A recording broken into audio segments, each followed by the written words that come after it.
Ethan Cole's car rolled slowly along the cracked edge of the town's road, headlights cutting through the thick fog that seemed to hang like a shroud over the outskirts. Beyond the last cluster of houses lay the cemetery, forgotten by most, whispered about by a few. The sign at its entrance, rusted and half-leaning, read simply, Hallowfield Cemetery. Something about it made Ethan's stomach tighten, not just curiosity, but a sense of being watched.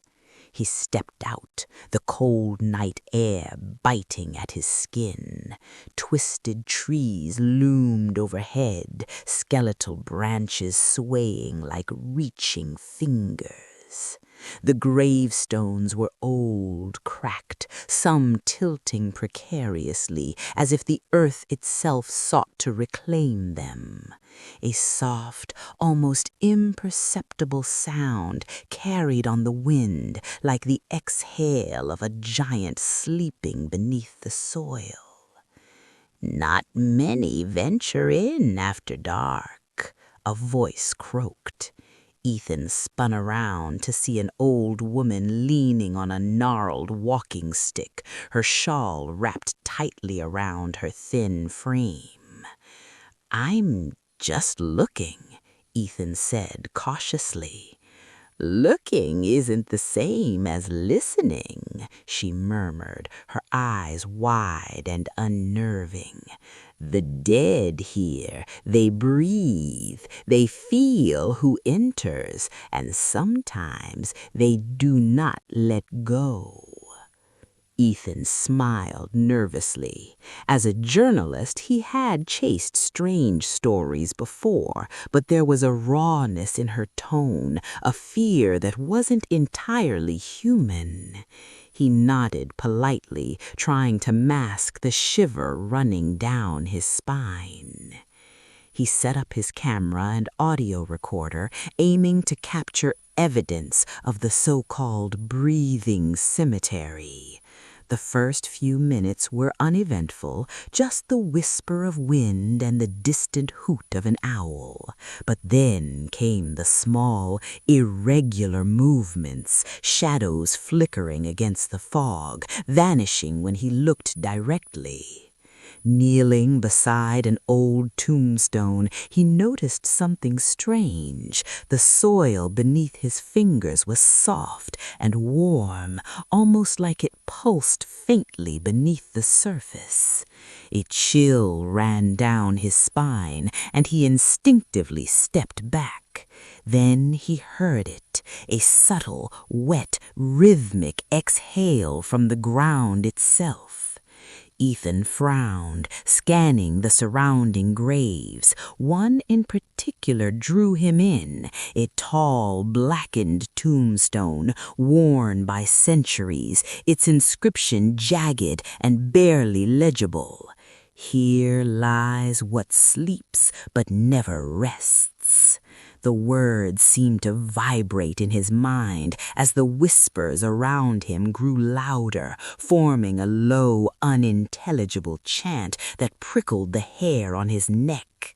Cameras began to flicker. His audio recorder emitted a sharp buzz, then static-laced voices that sounded eerily like a chorus of soft sighs.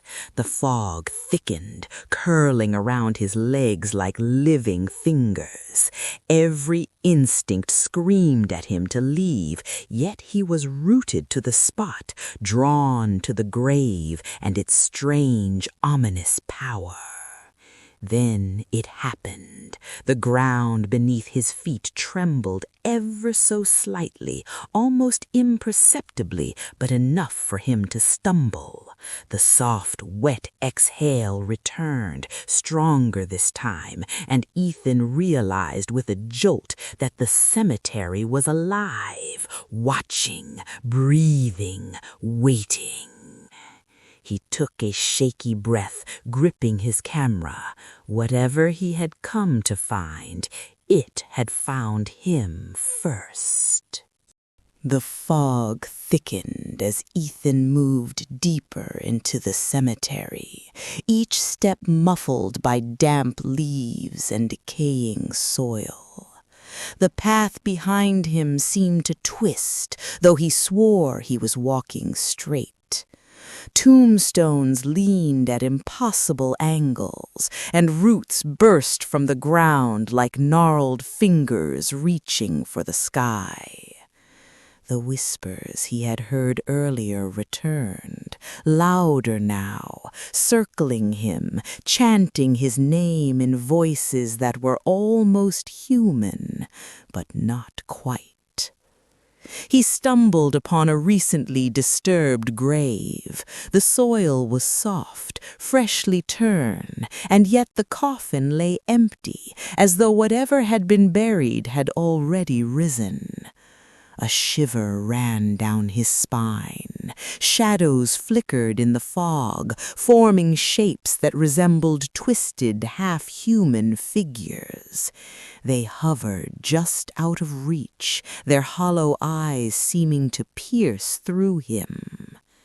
Ethan tried to retrace his steps, but the cemetery had changed. Paths looped back upon themselves, and every familiar marker led him deeper into the mist. It was as if the ground itself had shifted, trapping him. The trees groaned and leaned closer, their branches like skeletal arms reaching to ensnare him. Desperation drove him forward until he discovered a hidden crypt almost swallowed by ivy. Its door was slightly ajar, the interior dark and foreboding. Inside, he found ancient texts carved into stone and written on brittle, yellowed parchment. They spoke of a malevolent entity bound to the cemetery, feeding off fear and life itself. The texts described rituals to temporarily restrain the cemetery's power, but also warned, the earth inhales the living. Once it knows you, it does not easily release you. A sudden chill swept through the crypt.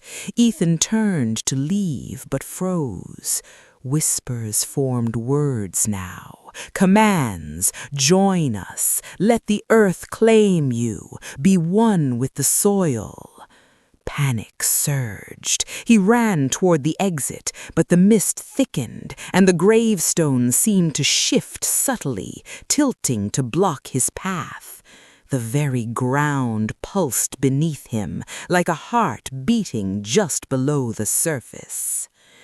Shadows flitted past, forming grotesque shapes, skeletal hands clawing from graves, decayed faces appearing and disappearing in the fog. Ethan's heart raced. The cemetery wasn't just haunted, it was alive, hungry, and aware of him. He stumbled and fell near a mound of soil and froze in horror as he saw it rise and fall, breathing with a wet, organic rhythm. The earth seemed conscious, heaving as though inhaling and exhaling. Fear gripped him, yet a morbid curiosity forced him to watch. Whatever power lived beneath the cemetery's surface was immense, and it was aware of him.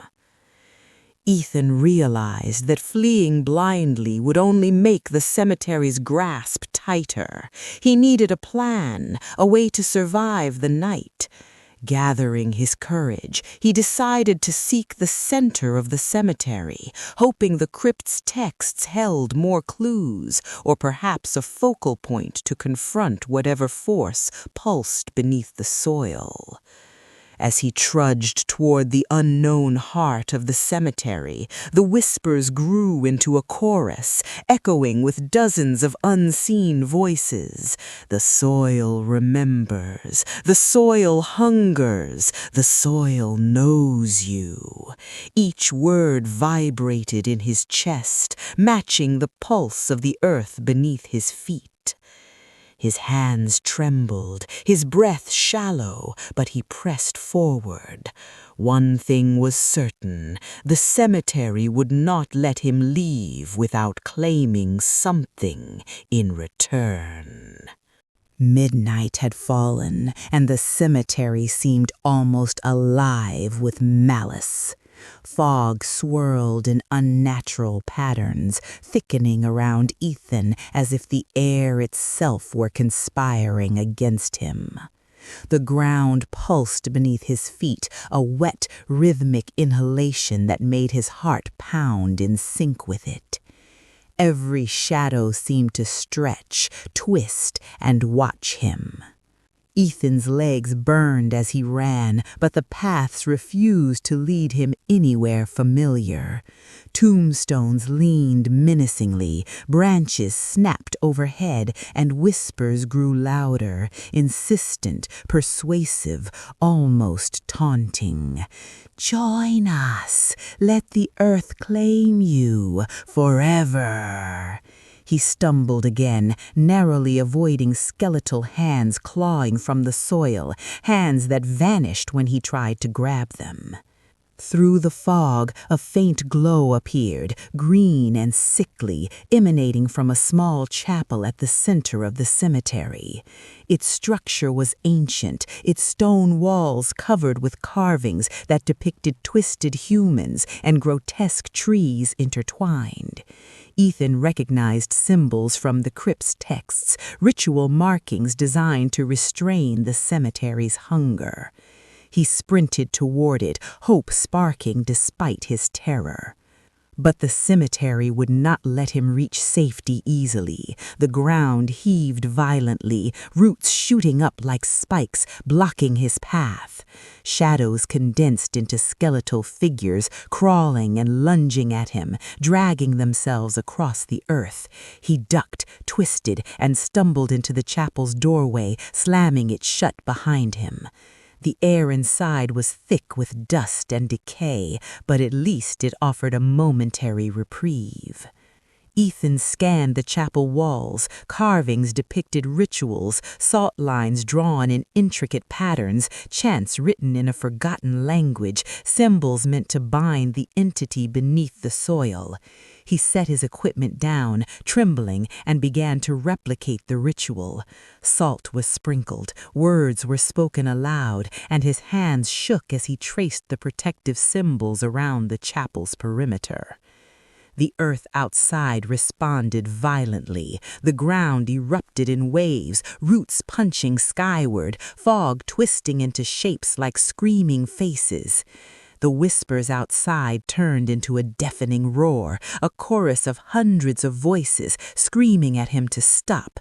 Yet Ethan pressed on, chanting faster, pouring every ounce of focus into the ritual.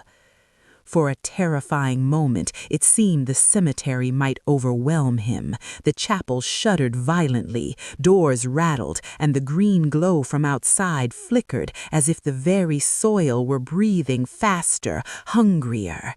Then, slowly, the tremor subsided. The fog began to lift slightly, the earth's breathing slowed, and the skeletal figures retreated into the mist. Ethan sank to the floor, drenched in sweat, chest heaving. He had survived, but the chapel's ritual could only contain the cemetery temporarily, not destroy it. He knew deep down that the earth's hunger had not disappeared. It had only been restrained, waiting for the next night, the next trespasser, or perhaps him. From outside the chapel, the faint sound of wet exhalation continued, slow, steady, patient. The cemetery was alive. It had breathed, and it would breathe again. Dawn was approaching, casting pale light over the cemetery, though it did little to dispel the lingering fog.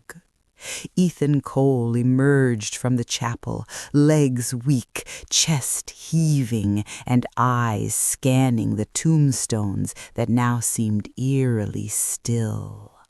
The ritual had held the cemetery at bay, but he could still feel its presence in the air, a slow, wet exhalation pulsing beneath his feet. The paths that had once twisted and trapped him now appeared normal, but Ethan didn't trust them. Each step felt measured, as if the ground itself were testing him. He stumbled across a small clearing where the fog thinned. There he saw a few villagers, drawn by the commotion of the previous night. Their faces were pale and anxious. "Ethan, you made it," one of them said softly. "Many never return. Those who do, they speak of the breathing earth, of whispers that follow even outside the cemetery."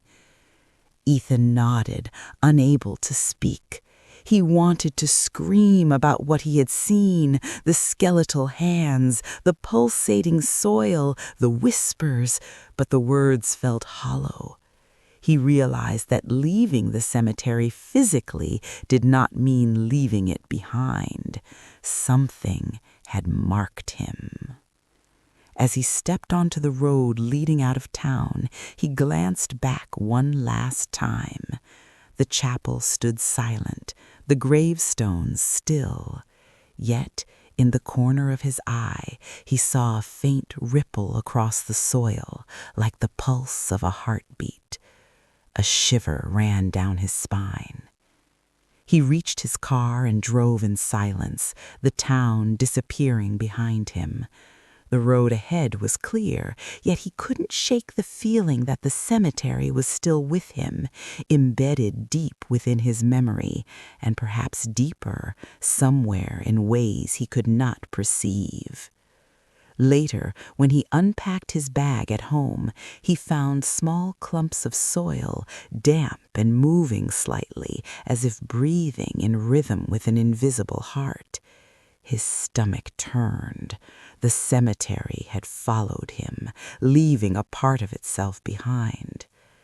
That night, as he lay in bed, Ethan could hear it faintly, a wet, slow exhale beneath the floorboards, or maybe just in his mind. Sleep did not come easily. Every shadow in his room seemed to stretch unnaturally, and every creak in the house sounded like the groan of buried roots. He realized with a sinking heart that the cemetery did not merely occupy a space on the edge of town. It had found a way to inhabit him. Weeks later, Ethan returned to his notes, photographs, and recordings. The audio captured the faintest whispers, barely audible but unmistakably present, murmuring his name. The soil clumps in his apartment began to move more actively, pulsing with life. He understood then that he could never truly leave the cemetery behind. The story ended not with death or escape, but with a chilling truth. Some places are alive, and some horrors do not stay buried. The cemetery waits, breathing slowly, patient and eternal. And somewhere in the rhythm of its pulse, it remembers him. Ethan closed his eyes, listening to the faint exhalation that echoed in his mind, knowing one thing with terrifying clarity. The cemetery had claimed him, not entirely, but enough to ensure he would never truly be free.